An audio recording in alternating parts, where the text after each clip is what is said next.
కేకిరింతలు లెక్క చేయకు, పళ్ళున్న చెట్టుకు అలవాటేగా.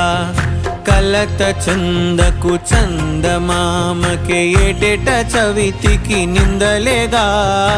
ఓటమన్నది గురువు కదరా, ఓర్పుతో నువ్వు గెలవవా. రేపుకే దిక్సూచి నిన్న రెక్కలే చుక్కానిరా. నీరు నేల ఆకాశం నీపై చూపెను పాశం. దారే తప్పిన పాదాలు గాడిన పడితే సంతోషం. తరతరాల చెమట చుక్కలు లాల పోసెను భూమికే. బాధ్యతగా కొనసాగినాదో నైవేద్యమేగా స్వామికే.